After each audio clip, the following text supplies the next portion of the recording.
بیٹی اور بیوی ہونے کے ناطے ان کا کیا کردار ہے، اس حوالے سے کچھ گفتگو فرما دیجیے۔ بسم اللہ الرحمن الرحیم۔ سب سے پہلے تو میں اپنے لیے اعزاز سمجھتا ہوں کہ رب ذوالجلال نے کائنات کی اس عظیم ہستی کا ذکر کرنے کے لیے چنا ہے جس کے اوصاف و کمالات رب ذوالجلال نے خود قرآن پاک میں جگہ بجگہ بیان فرمائے ہیں، چاہے وہ آیت مباہلہ ہو، چاہے وہ آیت تطہیر ہو،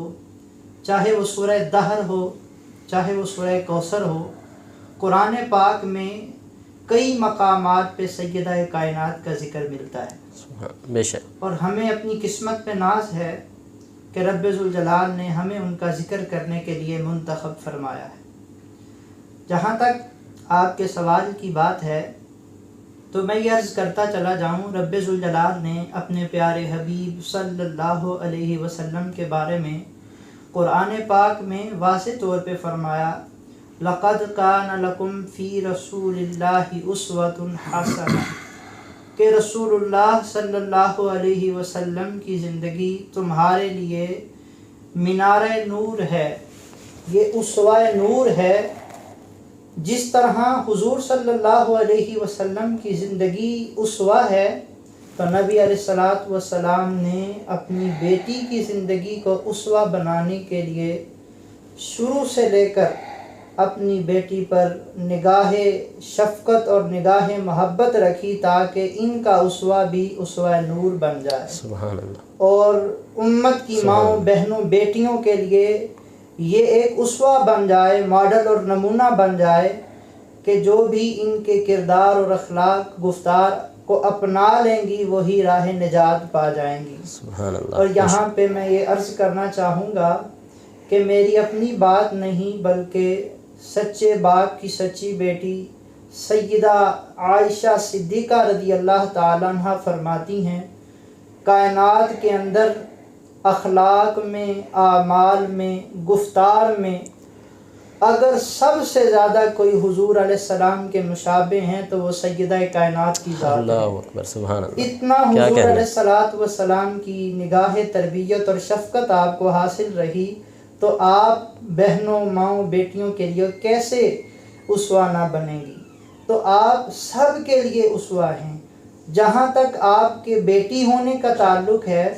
اگر اس کو دیکھا جائے تو صرف ایک اشارہ دینا چاہوں گا کہ میرے پاک نبی صلی اللہ علیہ وسلم کی جو یہ بیٹی سیدہ کائنات تھی، یہ اپنے والد محترم کے لیے ماں کا درجہ بھی رکھتی تھی، ماں کا پیار بھی دیتی تھی، اور اس کے علاوہ بیٹی کا بھی پیار دیتی تھی، بہن کا بھی پیار دیتی۔ سیرت نگاروں نے جو وادی طائف سے واپسی کا واقعہ لکھا وہ اگر اٹھا کر پڑھا جائے تو سیدہ فاطمہ رضی اللہ تعالیٰ عنہ کا حضور علیہ السلام کے ساتھ جو انداز تھا وہ قابل دید تھا، اور ایسی محبت تھی، ایسی لطافت تھی جس طرح کہ ایک ماں کی اپنے بیٹے کے ساتھ ہوتی ہے۔ اور وہ میں منظر کی بیان نہیں کر سکتا کہ جب میرے نبی پاک صلی اللہ علیہ وسلم حرم پاک کے اندر سجدے میں سر رکھے ہوئے تھے، کفار مکہ نے شرارت کی، عقبہ نے حضور علیہ السلام پر اوجری ڈالی اور سیدہ کائنات آگے بڑھی، آنکھوں میں آنسو ہیں اور حضور علیہ السلام کی بارگاہ میں رو کے التجا کرتی ہیں، یا رسول اللہ ابا جان یہ ہمیں کیوں تنگ کرتے ہیں؟ حضور علیہ السلام نے لمحہ بلمحہ زندگی کے ہر لمحے میں اپنے والد محترم کی خدمت کی اور ان کے غم گسار رہی۔ میں اپنی بیٹیوں سے، اپنی ماؤں بہنوں سے یہ کہوں گا کہ کاش ان کی صدقے امت کی بیٹیوں کو بھی اپنے والدین کا مقام سمجھ میں آ جائے اور وہ بھی اپنے والد کا احساس کرنے والی، غم بانٹنے والی اور ان کی خدمت کرنے والی بن جائیں۔ جہاں تک آپ نے بیوی کا فرمایا تو میں یہاں پہ وہ شعر ذکر کرنا چاہوں گا جس کو ڈاکٹر اقبال نے اپنے شعروں میں لکھا ہے۔ وہ کہتے ہیں، نوریو ہم آتشی فرما برش،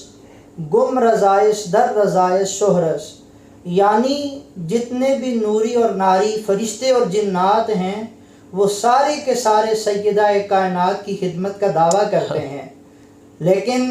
سیدہ کائنات نے اپنی رضا کو، اپنی خوشی کو اپنے شوہر کی خوشی میں گم کر دیا ہے۔ سبحان اللہ۔ عالم یہ ہے کہ مولا کائنات جو مرد مجاہد اور مرد میدان ہیں، جب جنگ سے لوٹ کر واپس آتے ہیں تو سیدہ کائنات اپنے ہاتھوں سے